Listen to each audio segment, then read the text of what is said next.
എല്ലാവർക്കും welcome back to Chinnu's Cherrypicks. ഇന്ന് അമ്മയുടെ സ്പെഷ്യൽ ഞണ്ട് ഫ്രൈഡ് റെസിപ്പിയാണ്. ഒരു രക്ഷയില്ലാത്ത ടേസ്റ്റാണ്. ഇത് ഉണ്ടാക്കാനായിട്ട് മീൻ വറുക്കുന്ന പോലെ എളുപ്പവുമാണ്. അപ്പോൾ നമുക്കിതെങ്ങനെ ഉണ്ടാക്കുന്നതെന്നുള്ളത് കാണാം. അപ്പോൾ അതിനായിട്ട് ഞാനിവിടെ 10-12 കൊച്ചുള്ളി എടുത്തിട്ടുണ്ട്. ഒരു 3/4 ഇഞ്ച് വലിപ്പത്തിൽ ഇഞ്ചി കഷ്ണവും 7-8 വെളുത്തുള്ളി എടുത്തിട്ടുണ്ട്. അപ്പോൾ ഇതൊക്കെ നമ്മളൊന്ന് ചെറുതായിട്ട് കട്ട് ചെയ്തെടുത്തിട്ടുണ്ട്. ഇനി ഇതൊക്കെ നമുക്ക് മിക്സിയിലൊന്ന് അരച്ചെടുക്കണം. അപ്പോൾ നമുക്കിതൊക്കെ മിക്സിയിലോട്ടൊന്ന് ഇട്ട് കൊടുക്കാം. ഇതിൻ്റെ കൂട്ടത്തിൽ നമുക്ക് കുറച്ച് പൊടികളൂടെ ആഡ് ചെയ്ത് കൊടുക്കണം.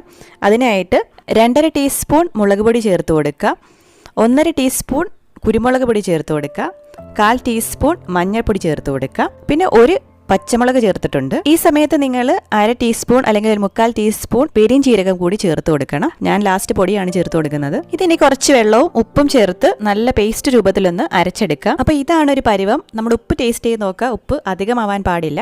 ഇനി നമുക്ക് ഫ്രൈ ചെയ്യാനുള്ള കടായിലോട്ട് ക്ലീൻ ചെയ്ത് വെച്ചിരിക്കുന്ന ഞണ്ട് ചേർത്ത് കൊടുക്കാം. 1/2 കിലോ ഞണ്ടാണ് നമ്മൾ എടുത്തിരിക്കുന്നത്. അപ്പോൾ ഈ പറഞ്ഞതെല്ലാം 1/2 കിലോ ഞണ്ടിനുള്ള അളവാണ്. അരച്ചു വെച്ചിരിക്കുന്ന പേസ്റ്റ് ഇതിലേക്ക് ചേർത്ത് കൊടുക്കാം. നല്ല പോലെ മിക്സ് ആക്കി എടുക്കാം. ഇനി ഇതിലോട്ട് കുറച്ച് കറിവേപ്പില ഇതുപോലെ ഞെവിടി ചേർത്ത് കൊടുക്കാം. മിക്സി കഴുകിയ വെള്ളം കൂടി ചേർത്ത് 1/4 കപ്പ് വെള്ളം കൂടി ഞാൻ എക്സ്ട്രാ ചേർത്ത് കൊടുക്കുന്നുണ്ട്. ഇനി നമുക്കിത് അടച്ചു വെച്ച് ഒരു 10 മിനിറ്റ് ഒന്ന് ചെറിയ തീയിൽ കുക്ക് ചെയ്തെടുക്കണം. ഞണ്ടിനധികം വേവില്ല.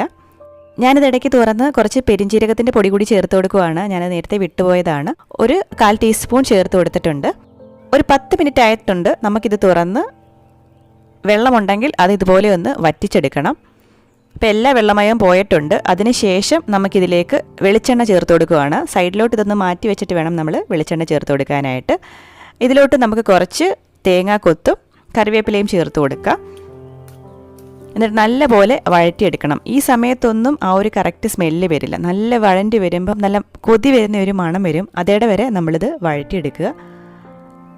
അപ്പം മസാലയൊക്കെ നല്ല വറുത്ത് നല്ല ഒരു മണം വരുമ്പോഴത്തേക്കും നമ്മുടെ ഞണ്ട് ഫ്രൈ ഇവിടെ റെഡിയാകും. വളരെ ഈസി ആയിട്ട് തയ്യാറാക്കി എടുക്കാൻ പറ്റുന്ന എന്നാൽ നല്ല ടേസ്റ്റി ആയിട്ടുള്ള ഒരു ഞണ്ട് ഫ്രൈ ആണ്. ഈ ഒരു അരപ്പൊരിച്ചിരി മതി നമുക്ക് ചോറ് കഴിക്കാനായിട്ട്.